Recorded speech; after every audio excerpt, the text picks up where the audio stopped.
Hi guys, we're gonna give it one more second. Just waiting for Tia. There you are.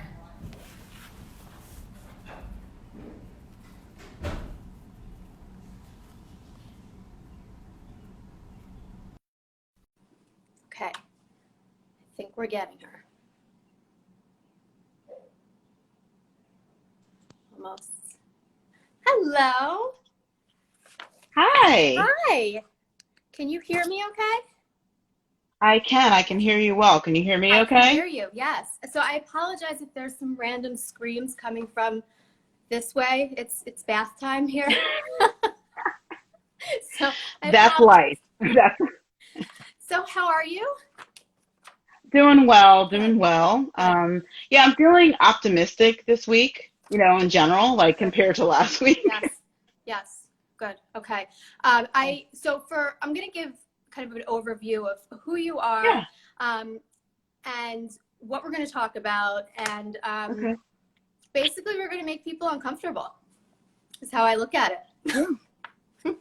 And honestly, it's I think people should just being uncomfortable is part of the Correct. process. Agreed. And I mean, and that's what you're here for. Yep. Yep. You're a And psychologist, and here's the other thing, and I say this, even when it comes to anxiety, or hi, Melissa, even when it comes to anxiety or depression, the worst thing and the thing that makes it louder and larger is avoidance. In order to Mm, get healthier mentally, you have to sit with it and you have to be willing to tolerate the discomfort. yes. Otherwise, you are living constantly chasing, running away from this avoidance that eventually is going to Yeah. attack every part of your life. So, being uncomfortable isn't comfortable, but as I always say, it's necessary.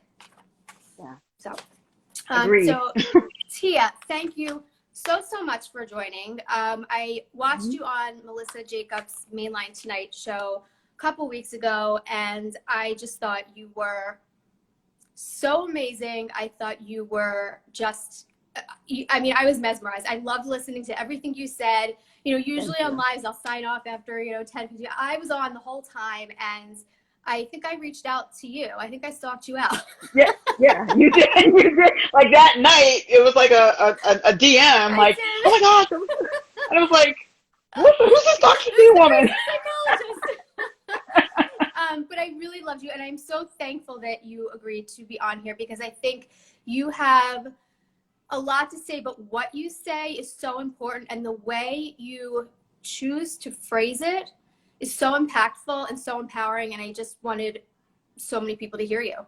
So, Thank you. I appreciate that. yeah, I'm glad to have the platform. yeah, To speak. And again, like I'm a Black woman, and this is how I feel, and these are my thoughts. yes, And that's it. yep, and you say them. This is what this is for. You say them. And for those that are on here that know me, they know that I am not a fan of holding back much. So go for it. All right, so I'm going to give a quick bio on Tia. Hang one second. Okay. No Tia problem. Taylor. Tia Taylor is from South New Jersey, and now resides in Maryland, between Baltimore and DC. She is a graduate of Townsend University with a bachelor's degree in mass communications. Tia has volunteered for organizations that support the Black community, including Project Create DC, and currently a volunteer and board member of Impact Silver Spring. Impact focuses on racial and economic equity, as well as community networking. And most recently, as I said before, Tia appeared on Melissa Jacobs' Mainline Tonight last week to discuss her experience as a Black woman. And starting next week, or in a couple weeks, right? A few weeks? A couple weeks, Couple yeah, a weeks. couple weeks out. Mhm. Couple weeks out, Tia will be covering various topics again with Melissa on Mainline Tonight. So I'm very excited for that. So I'm going to kind of hand it off to you to start. There's Okay. a lot of things that Tia had sent me that are things that she wants to address. So I'm going to kind of let you take it away with this. And I think I'll kind of interject asking questions that I think a lot of white people would have, and kind of explain why people may not see it clearly, as a white person may not see it clearly, in ways that we can see it clearly, without asking people of color to continuously explain it to us over and over and over again, because I am sure you're exhausted. I mean, it's, you know, first of all, and just to say briefly that I welcome discussions about it, and I welcome people to talk about it. But in the last like 2 weeks, it's been like, okay, can you just like Google or something? I mean, and only because it's like, I'm fine to have a conversation about it though, because I do think conversations are how we move this forward. Okay. I want people to ask questions. But I think, you know, as uncomfortable as white people are with this, just imagine as a Black person, this is 400 years of oppression since slaves were brought here to America. And then the Civil Rights Act of 1965 gave us the right to vote. And so you have to remember, it's just over 50 years that we really had the right to vote. And we're still like, so it's kind of like, it's just exhausting sometimes. And I think last week I was in a stage where it was early on, I was like furious. And I mean, I think we've always, I can speak for myself, I've always been unhappy and just sad and a little angry about just the injustice, you know, in so many arenas. Like right now, the big thing is the criminal justice arena because of George Floyd. But in so many areas, in healthcare, there's so many areas where there's like injustice because of color, and it's based on that, and housing and all these things. So I just want to say that I do encourage conversations, but I also encourage people seeking out information on their own, so that when they come to the conversation, they can say, hey, well, you know, I was reading this about it. Can you expand more? Right. Instead of having to start from the beginning. Exactly. And now more than ever, there's resources everywhere. I mean, on every portal, on every website, which I think is awesome. And I want to step back a little bit and just do a brief overview of what a couple things I said on Mainline tonight, just to make sure anybody who didn't see that. But George Floyd, his murder on video, as we saw the life seeping out of his body, it wasn't like a one-off instance. And I've heard some white people say, well, I don't, you know, this doesn't happen that often. No, it happens all the time. And the frustration is that we don't feel heard. You know, when Michael Brown, Eric Garner, I mean, you can like list names, Freddie Gray, and these are the ones we know of. Correct. They're not the ones we don't know of. But that was so egregious. Yeah. With George Floyd, I mean, just so egregious that it wasn't just like the one-off or, oh, it happened again. It was the final straw. Yeah. And I think that's what's important for, you know, people, especially white people, to understand. It was the final straw. Yeah. Like, enough. Like, how can this be so egregious? Right. And then cops are constantly getting off. That was the other thing you have to think about. So just like to flip the switch for a minute, you know, people have kids, they have sons, they have fathers, they have nephews or whatever. And as a white person, you know, it doesn't happen as much. But just think about it for a minute. If you were worried about your, you know, 20-year-old son going out somewhere, and if he got stopped by the police, he may not come home. Not because he really did anything, right? Just because of his color. Yeah, so, to even interject, I was, and I want to talk. I want to talk about this later, because I know one of the things you want to talk about is explaining this to children, and I want to when we do that, I'll tell you about the conversation that I had with my son and the questions that he asked. He just turned 8 last week. So I had, I won't say an argument, but it was bordering on an argument with a friend-ish of mine, and I put it very plainly. I said exactly what you had said. I said, imagine, and it was a psychologist, so she could understand this. Imagine the anxiety that mothers and fathers must feel if they don't know if their kid is going to come home at night every night. And, you know, and the thought of that alone that constant, Mm-hmm. level of anxiety that often and that frequent, that's a trauma response. Your body goes into trauma mode. So it's not just, a one-time, like you said, situation. There is such an overwhelmingly probably underdiagnosed PTSD across the board, and people are just living like that because that's how they've always felt.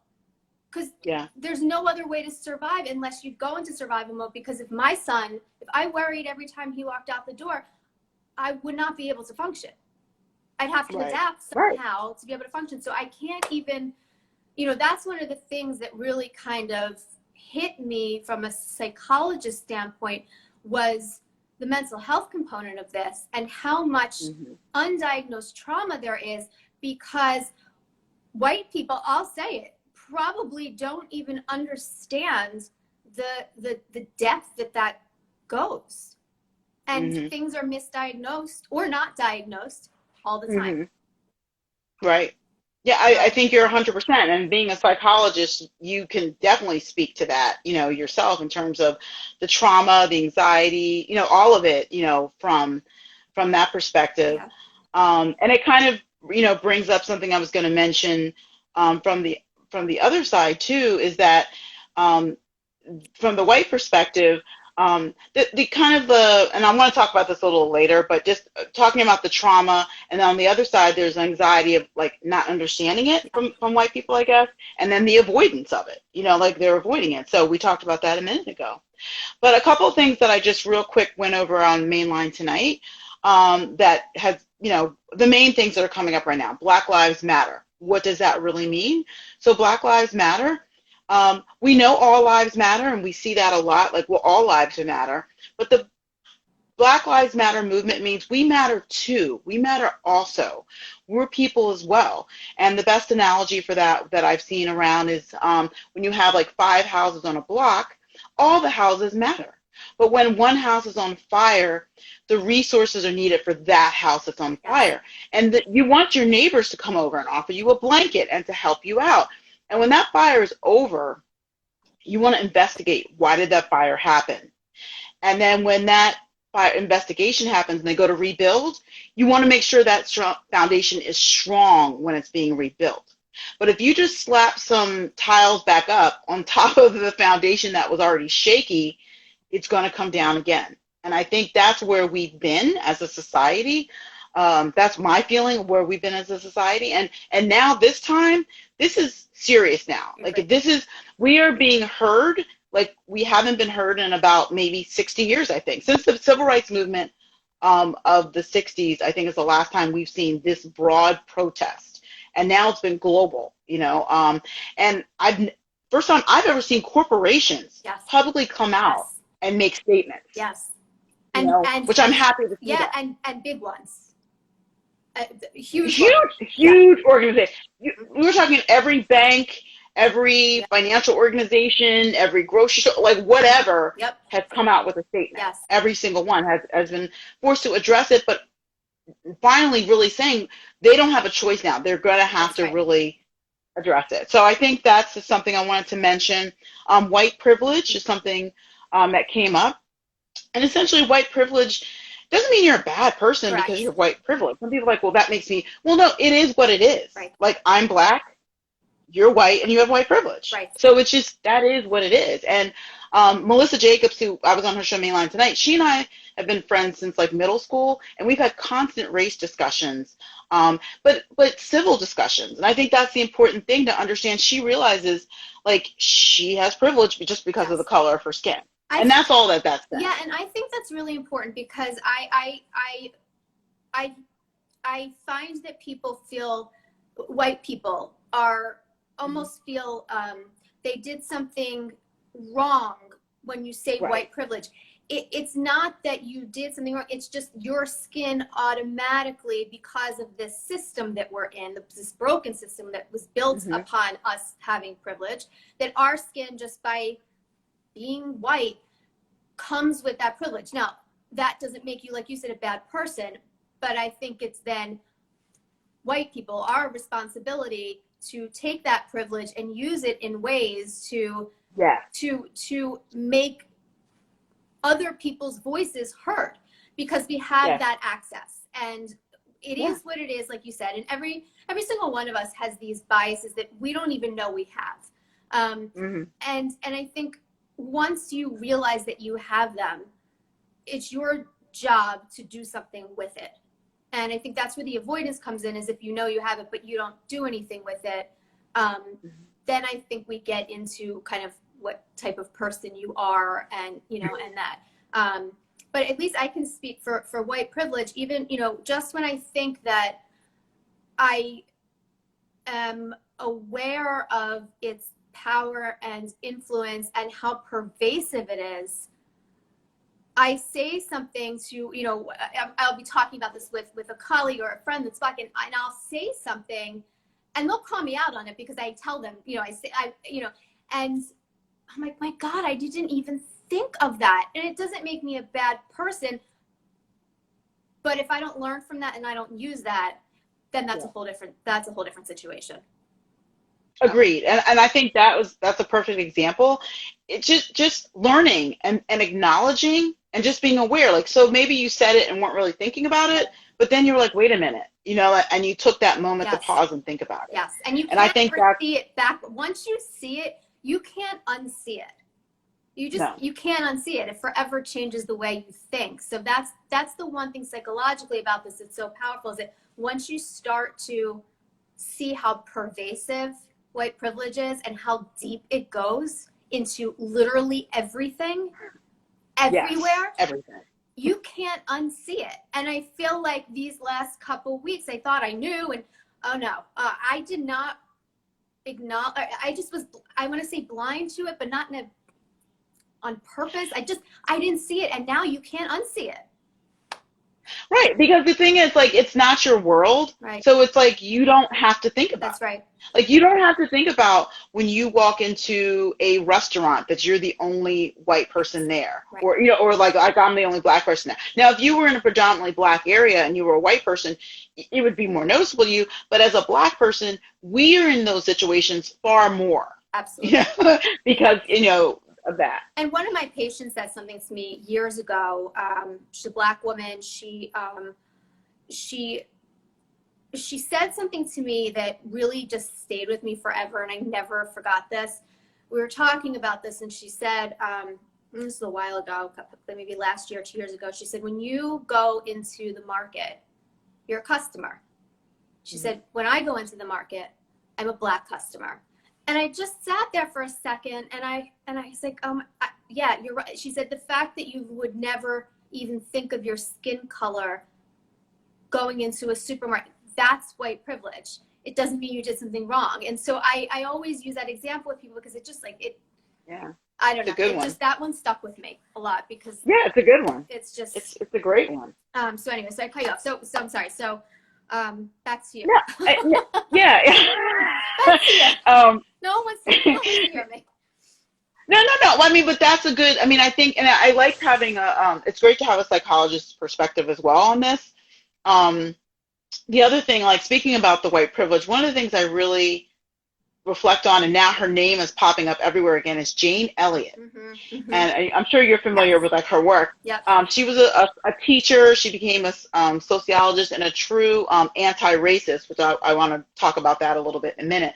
But this was impactful to me personally, because when I was in 4th grade, which like takes it back, my teacher did the experiment on our class. Really? And at that time, of course, at that time I'm a kid, I had no idea, right. But I remember it was a white teacher. And again, I grew up in South Jersey, but I grew up in a predominantly white town that had a Black neighborhood in it. So almost everyone in my school system was white. But she did this experiment, and like all blue-eyed, and if you're not familiar with the experiment, just like a brief summary is, she was very active in the civil rights movement, and then after Martin Luther King died, she decided to come up with this experiment to help kids understand what was going on in the world today during the civil rights. So anybody who had blue eyes, she told them, how they work. Like, she's like, if you're blue, you're dumb, you're not smart. You can't eat until after all the other kids eat. You can't go to recess until 10 minutes later. So she put all these like labels on the kids. And she didn't say they were dumb, but but she's something to that nature. But she put all those labels, and she said, anyone with brown The eyes, kids did you that. have a high Kids called each IQ. other dumb. Exactly. Yeah, and that's what ended up happening. So, she's like, you have a high IQ, and you're going to sit in the front of the class. You're going to eat lunch early. You're going to get a candy. Oh, I have this candy jar for the brown eyes, but, the blue eyes don't get anything. So she did the experiment in my class, and then she switched it halfway through the day so it was both sides. But at the end, she spent time telling us that this was an experiment, and then she really just had us talk about it. And she explained that this is what racism is, and then she just wanted, because we were, I guess, talking about it a little bit in class, but I actually experienced that experiment as a kid, and I think it's powerful. And now Jane Elliott is being interviewed a lot, and her name is coming up a lot. You can Google her, but on YouTube there's several videos. So Oprah did an experiment with it. She's on there. A couple other experiments that you can actually see the experiment happening. But I think that is a great way for people to understand kind of the difference, just to put it in that perspective, to see that, and even to look at video of that happening. Yeah. And just even as children, how much of an impact it had on them to switch their views so drastically, so quickly. I always found I'm going to say unsettling. It scared the crap out of me, to be brutally honest. It was very unsettling. I know. Yeah, and it's interesting. Go ahead. I'm sorry. I have lived this, but hi, Lolo. It was extremely unsettling that views could be changed so quickly on such a nothing variable. Your eye color. Well, yeah, and the thing is, it was just a smidget of being uncomfortable. It wasn't even like the full thing. Like, you were just uncomfortable for a couple hours. Right, exactly. Right. Exactly. This is how you, I don't want to say how you feel, but this level of discomfort is constant and traumatic, and it doesn't go away. Right. So, as my so I think that experiment, here, he said he and I've had conversations with him many, many, many times about this, and about the Jane Elliott experiment. No, just in general, just okay. White and Lowell say he says it like it is, and we've talked about this a lot, and just the idea of just this is what he deals with all the time, and it's I don't know. It's very heartbreaking to hear. But that's why we need to do something. And I think this time is different. There was a very large, I'll leave the name out, but a very large referral source that a lot of psychologists and therapists refer to in the area for substance abuse. And I was on Facebook, and I'm getting all these people, I think I told you about this, I'm getting all these people tagging me to go look at this post. So I go online, I look at the post, and it couldn't have been a more dismissive, neutral, kind of, we're against violence for all people. It really just totally ignored police brutality, Black Lives Matter, didn't touch it at all. And the backlash that came about from people commenting was, I can tell you, I've never seen anything like that within the field of psychology. It was so quick, and it was angry. People were mad, and I don't think they expected that to happen. So it was really nice to see so many people saying, yeah, this isn't going to fly anymore. Like, it's sorry, it's just not going to fly. So that was, and that's being an ally. Those people who pushed back and commented, that's being an ally. Yes. That's being, what I was want to talk about next was being an anti-racist. That's what it's about. Yes. Because when people just, like, a company like that might say something, and some companies have been called out on their kind of weak responses to what's going on right now, because they just want to say it because it's politically correct, because they'll look horrible if they say nothing. So they have to say something. I think probably the people they attract have some distinct views, and I think they didn't want to Right. mess their profits up. And it Exactly. was And then painfully that's obvious. true. Yeah. And unfortunately, that's the way it's been for a very long time. Yeah. You know, like and that's why this time it seems different to me than what I've seen in the past. Yeah. So we were talking, that kind of brings us to the anti-racism and non-racist. So some people will say they're non-racist. Like, well, I'm not a racist. And there's a book that just popped in my head right now, and I can't think of the name of it. But I know it's about a white woman's perspective and how she's like, I'm a good person. I thought I was a good person, but she didn't realize that being a good person isn't enough. So if you're not racist, you need to be a true anti-racist. The difference kind of that I see being like non-racist is passive, and it's like, all people are good, but an anti-racist is active. It's taking action. It's really being an ally to Black people to help them further the cause of equality and to fight against White inequity. fragility, that's what it was. Thank you, Kirsten. White fragility, okay. Thank you. Yeah, because I was like, I don't know, I have so many books in my head right now, like resources in my head. So and we did mention white fragility too on Mainline today. Mainline tonight with the Melissa show. We mentioned white fragility as one of the resources. But I think that's the main thing with anti-racism. And that's why it was so moving to see the protests and to see the colors of the rainbow out there. I feel like when I saw pictures of the protests in the 60s, but it was primarily Black people. And you did have some white people supporting it, but they had a lot to lose back then if they supported the Black causes back then. But it was really great. It's great to see the young people, number one, in their 20s that are out there. And then the colors that are out there that really this is going to be a change this time. I feel it more than ever before. There was protest after Freddie Gray in Baltimore, after Michael Brown, after Eric Garner in New York. And these are all men that died at the hands of police brutality. But this is different. This is more sustaining. And we've already seen change. Yep. Change in the Minneapolis Police Department, change in other police departments across the country, and even in some of the protests we've seen where, as the Buffalo one was the most publicized one, where the 75-year-old white man is pushed over by the cops and then they just keep walking. Well, it's like, no, they're being called out now. But this was happening all along, Right. But they were never called out. Right. So they're being called out. So I do see this as movement, and to be an ally in that movement, to understand the movement and support the movement in the various ways you can, by voting, by making your voice heard in places where it can make a difference, because it really can make a difference. And even how you operate, making sure you're trying to be a little more inclusive. Yes. Some people don't really live in an area where there's a lot of people of color. So then how do you engage? How do you try to get that cultural aspects, or even understanding? So maybe one of the things we mentioned last week was following some people on Instagram or on Facebook.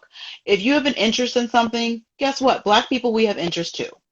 So, I think it's like I'm just saying, Dr. Z, and it's almost like Black people, we don't like architecture, we don't like design, I love national parks. I'm a huge national park person, but it's we have a lot of interest, photography. So look for one of those interests that you have and start following someone of color. Yes. Just to see a different perspective. And that's a way that even if you don't have a lot of people of color in your neighborhoods or around you, that you can start seeing that. That's right. I agree with that. Mm-hmm. And I actually I made I'd say in the last month a much more conscious effort to do exactly that on my professional page. And the outlook on things, as much as depression is depression, but depression, if you don't know, if you're not taking into account years of oppression and trauma responses constantly on a daily basis, you're going to mistake that as their baseline,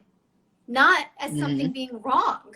And so, that's so important. And that's, again, I think I said this is something that I learned, and I don't necessarily know if I would have looked at it in that way. And that's that's just as flat out dangerous. Period. Yeah, it is. And that's a huge problem with children, especially Black children. in school systems, they're immediately as a behavior Yes. problem, or, like they're putting them in this category, but they're often missing Yes. the true issue that's going on with this kid. Correct. Like maybe it's not a behavior, like they probably really maybe have a learning disability or something like that, but they're just immediately dismissed. Yes. Whereas like a white child, maybe like, oh, well, I think he might have trouble learning. Let's get him a special education learning plan. Whereas it's seen differently for Black kids. Yeah. And I think that's something too, looking again at like the systems and the structures, those parents that are in schools, you have to have your school systems, the boards and the teachers and so forth really be on board. Yeah. Like, have them be more culturally oriented. Mm-hmm. The other thing I wanted to mention is being colorblind. You hear some people say, I don't see color. I just love all people. Like they're, I don't know. I mean, which is cute. It's cute. It's a very, hippie. I mean, it's like the 70s, like all love everywhere. Right.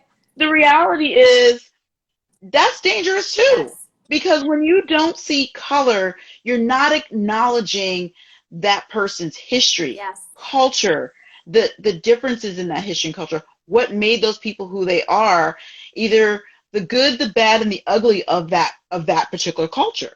So when you're saying, well, I just don't see color, I just love everybody, then you're not taking the time to even know me. You're not taking the time to even really see who I am. And again, this doesn't mean that you have to do a dissertation on, like Black people. Like, I'm not asking you to get your doctorate in it. I'm just saying, can you just do a little bit of work here? Like when these things are coming up right now and they're talking about history, like do a little Google. Yes. It's right in our phones. We can do a little Google. And so I encourage people to just do a little research.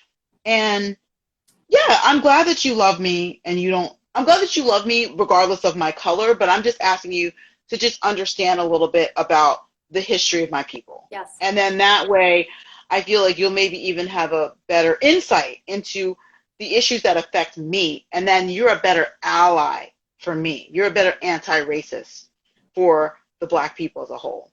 And it gives a context. I mean, you can't, yeah. It's without that context, you really can't you just can't understand somebody deeper than just face value. You just can't. Right. If you think of even just the people you're closest to, you know their history, you know their life story, and you have to be a little vulnerable. And I think the vulnerability piece also plays into it. I think that's a big thing. I don't know, but I'm going to guess that being vulnerable is not a comfortable place for you to be in, right? And so, for anybody, right? And so for someone to keep, I think how do I want to phrase this? I could see where the anxiety comes in, not knowing what to ask, not knowing what to say because they don't want to say the wrong thing. They don't want to upset somebody. And then, and make you feel bad or angry or whatever it is. And I think that's why a lot of times people don't ask questions because they don't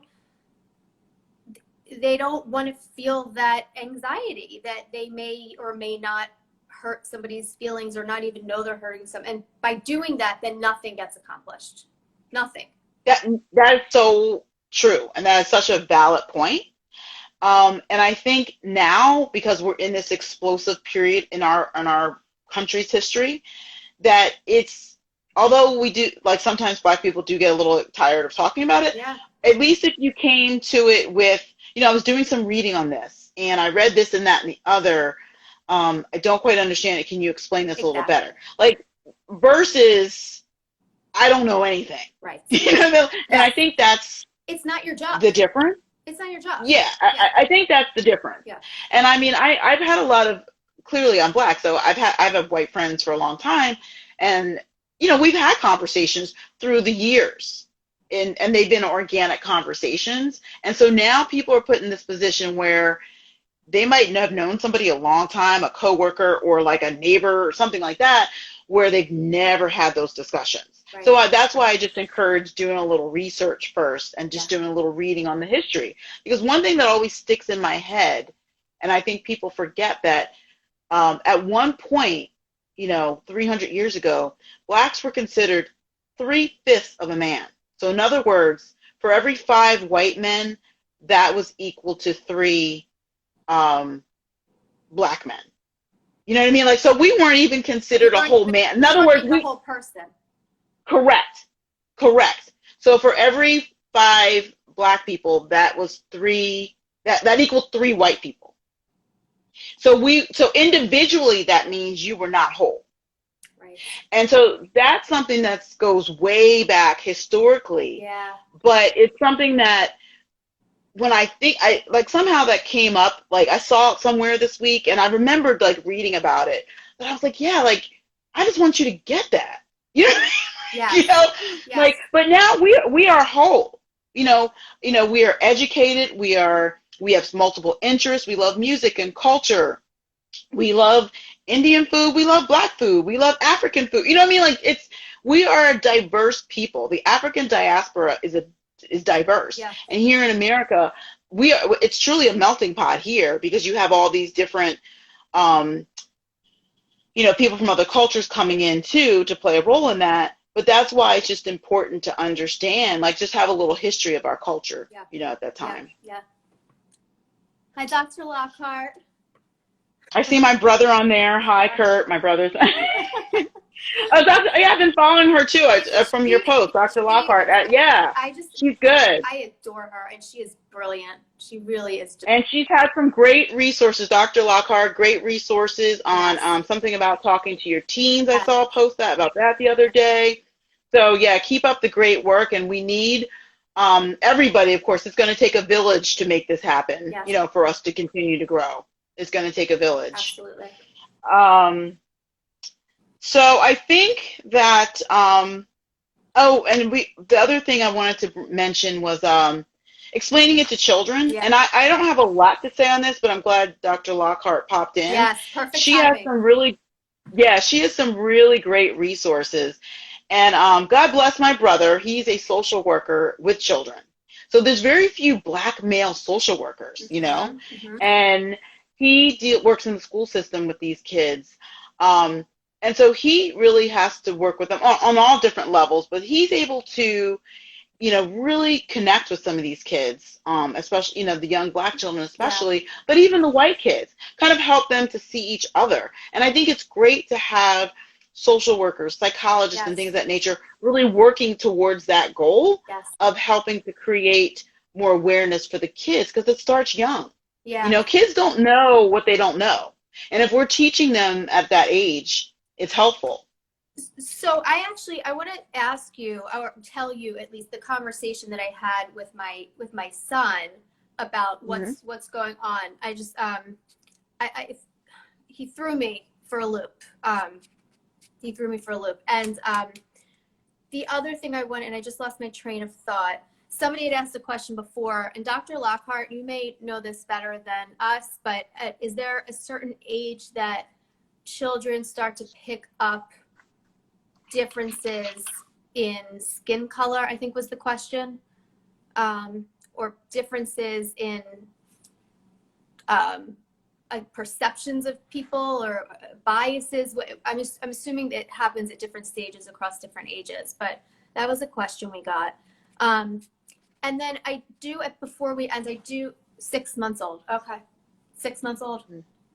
Is when they start seeing differences or color Yeah. I want to leave a little bit of time before we end. I have a question I want to ask you. So before we, can I do the reach? I just have like 5 resources. Can I just say them? Gosh, yes, please go. Yes. Okay. Yes. Okay. So one of them is the Racial Healing Handbook. Oh, seeing racial differences. Wow. Oh, 6 months old, Dr. Lockhart, things where you see racial differences. Okay. I didn't realize it was that young. Yeah, That's interesting because I didn't realize it was that young. Biased by age 4 if no guidance. Interesting. Okay. That is interesting. So by age 4 is when they start creating a bias. So that's So it's even younger than I thought. Wasn't aware of what the age was, to be honest with you. Yeah. So even in preschools, Yeah. I mean, this is a thing to think about. In preschools, we should start, if we're not already, doing more incorporation of understanding race and ethnicity and things like that. Wow. So that, wow, Thank I didn't you, realize it was Dr. that Lockhart. young. I did not realize it was that young. Yeah, I didn't either. So a couple resources. I just want to leave people with resources. When I talked with Melissa last week, we gave several. We had an action plan day, which I thought was awesome. Anybody who wants to see that, they can go to Mainline Tonight on YouTube and see that action day. That was like last Tuesday. But a couple more resources that I wanted to give are Racial Healing Handbook by Annalise Singh. The last name is Singh. That is literally a handbook with exercises, which that kind of excited me, but like exercises that you can work through, because I think it can be challenging to read just a book. Yeah. And then you're like, okay, I read that, but I don't get it. But maybe with working through some exercises, dealing with race and bias and things of that nature, maybe that can help you. And then you can kind of work this at your own pace. And just kind of sit with some things, like maybe do an exercise and maybe sit with it a little bit, that kind of thing. So that's racial healing. Sitting with it. Yeah, I think that's it. So do an exercise and sit with it. Yeah. I think books are great, but sometimes when you read a book, it doesn't always absorb all the way in. The other book is So You Want to Talk About Race. And that is by, I might be saying his name wrong, but I'm going to spell it too. Ijumo Olu. And the last name is Oluo. So You Want to Talk About Race. And then this is a website which I thought was really cool. And I got these are two websites. A friend of mine does amazing equity work in the school system down here. And he's a facilitator for diversity and equity in the school system. So I asked him for some resources. And he gave me the Ben and Jerry's website, the ice cream website. Mm-hmm. So Ben, it's Ben Jerry. So there's no and. It's BenJerry.com for systemic racism. So they have a really nice way, or I shouldn't say nice, but the way they explain it, it's easily understandable. And I was like, this is cool. So Ben and Jerry, and so grab a pint and sit down and read about some systemic racism, okay? But would it be okay if I'll message you later, but I'm gonna put these links to them for people so they can. Okay, yeah, right. Sure. The next one is embracerace.org. Embracerace.org. There's a lot of children's information on there, like book lists and just a lot of different resources on that site to talk to your kids about race. So the whole website, you can kind of peruse it and get some different things, but there was definitely a book list on there. I remember seeing that, and John sent me that. Embrace Race. And the last one I'm going to mention is really easy for everyone. I think every single network right now has something about Black history, Black lives, Black voices, Black culture.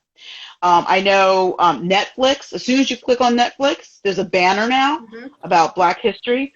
Comcast, I have Xfinity, they have a whole section on it right now.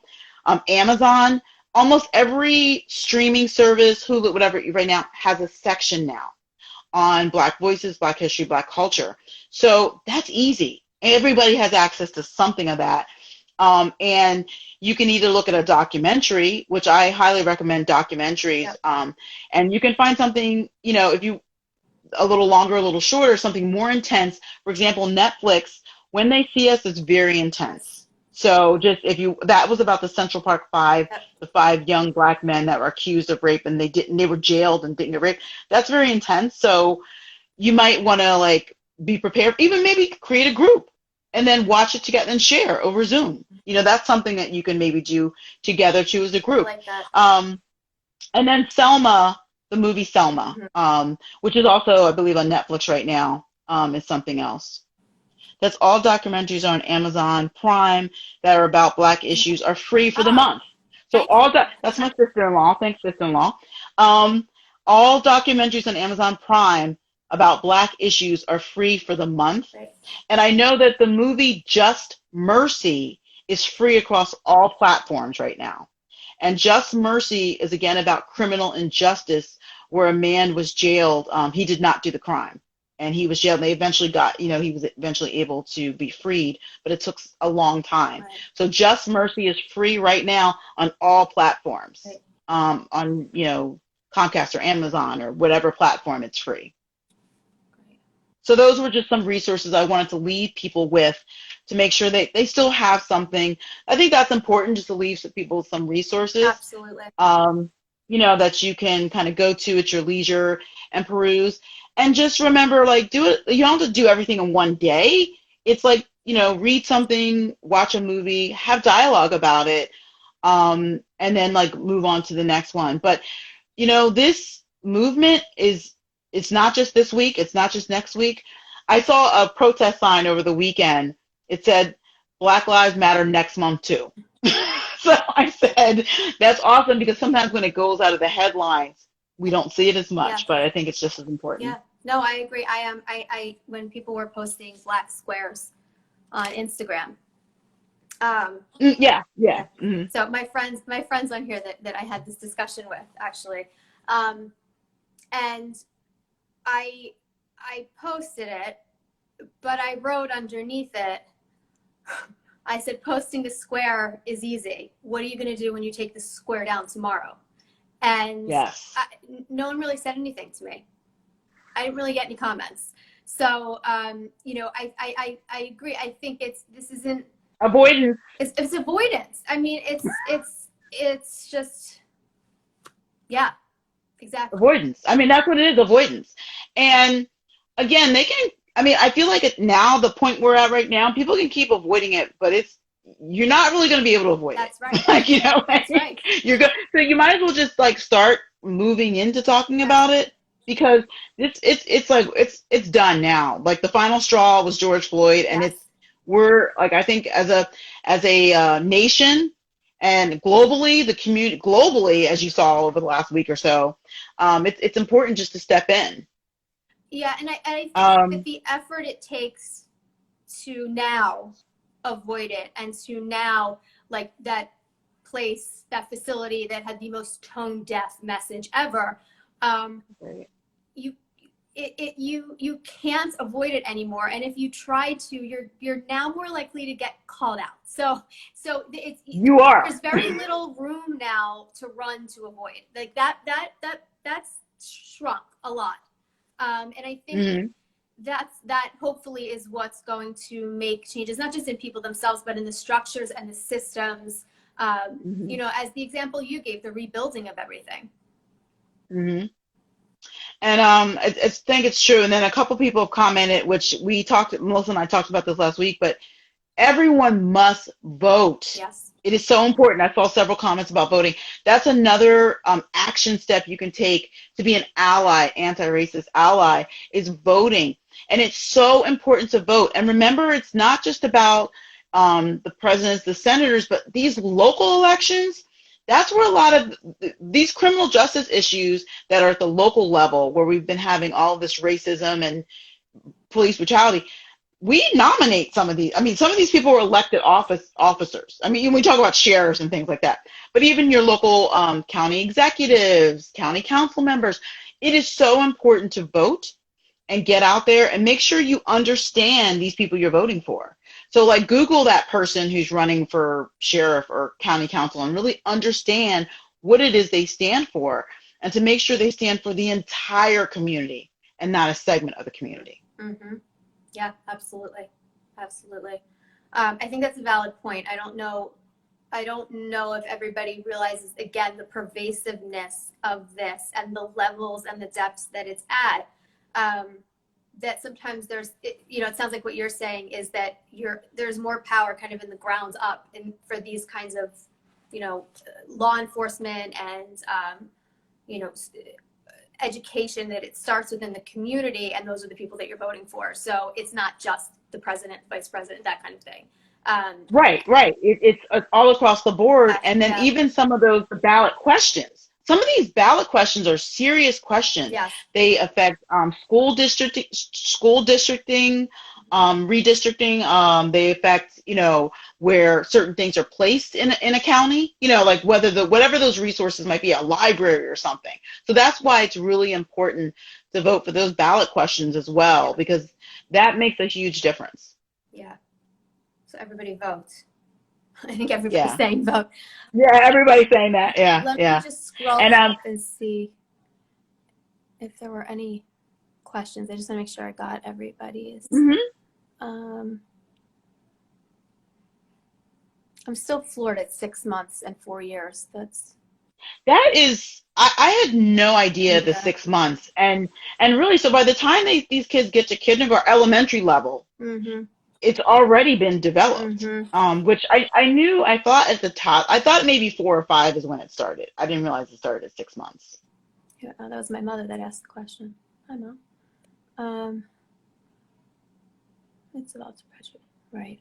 I'm optimistic for America's change. I agree, Curtis. That's my brother. Can I ask you a question? Sure. Okay. So one of the things that when I started getting more vocal about this, I'll say the negative feedback. Actually, that's more important. We can take that one. That's more important. What is your view on the changing the names of military bases and the taking down of statues? I mean, yeah. We're both, it's interesting. I'm on the board of Impact Silver Spring, which you mentioned in my bio, and I brought this up like months back to the person who does a lot of the racial equity events that we have. Like, supposed to have movies, or you read a short story and then everybody meets and talks about them. And unfortunately, with my work schedule, I could never really go. But I said, if you have something on this, I really want to try to change my schedule to get there, because I feel a little conflicted from certain ways. I feel like the Confederate flag needs to go. Like, I feel strongly about that. So I was glad to see that NASCAR finally let that go.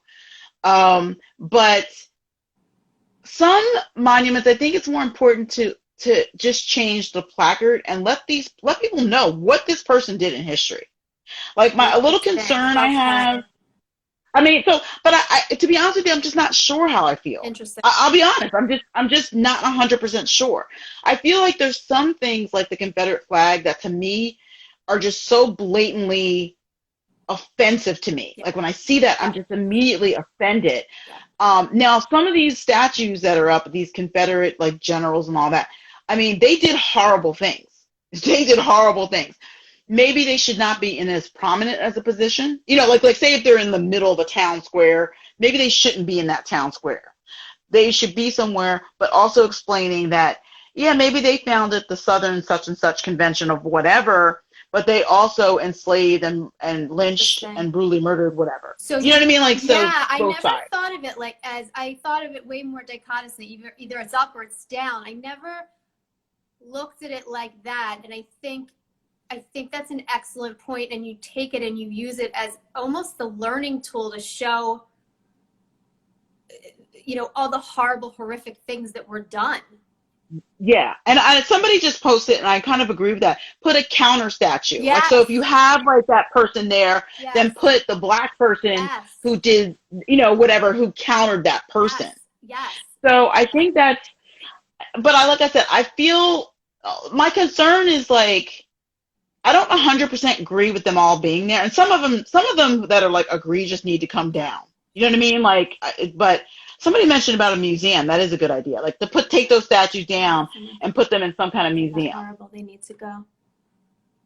Yeah. Yeah. So I feel conflicted about it too. Sometimes I'm that just needs to go, and then other times I'm well, wait a minute. What if we explained? And I like that idea of having a counter statue, but I kind of agree they shouldn't be in a prominent. I don't think they should be in the middle of a town square. Yeah. No, they do not deserve the respect of being anybody's town square or state house or, so I think what's happening in Richmond is a good thing, that it's going to be removed from the state house in Richmond, Virginia. But I don't know. I would like a further discussion on that, in general, I'm saying, for the scope of that. I don't think it's just that simple. But I think anyone that's in a prominent place needs to go. Yes. That they should not be in any Yes. place prominent at all. Yeah. Yeah. No, that's actually, I never looked at it that way, that it would have the balance of, you know, highlighting all the wrong and all the bad that went with it. As a teaching, you know, let's see. There was another question, just to make sure I don't ignore anyone here.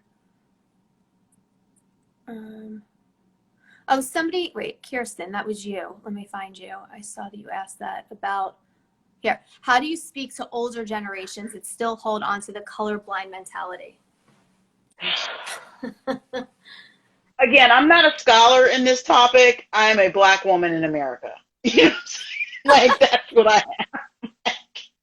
I'm only speaking from my experience, my, you know, my thoughts on it. So that's a tough one. I honestly, because older people are just so ingrained Yes. in these biases. I mean, this is embedded in them. And when I saw over the weekend, and I'm from New Jersey, like I said, and there was a Black Lives Matter protest there, and I saw these white people doing like horrendous things. And I'm like, this is 2020. And I think that person got fired too. But I mean, you know, so like you can, like now it's like when you're doing these egregious things on camera, you're getting fired. I mean, that's what's going to happen now. But, yeah. you know, but I don't know what the answer is for an older. Does Dr. Lockhart have anything to say about that? About older? I defer all my questions for Dr. Lockhart. I'm sorry. I'm like, since she's in here, I'm like, what? You know, I mean, but yeah, I don't know about that. Older people in general, I mean, as far as how their conceptualization of things work, typically at a certain point, things are very fixed.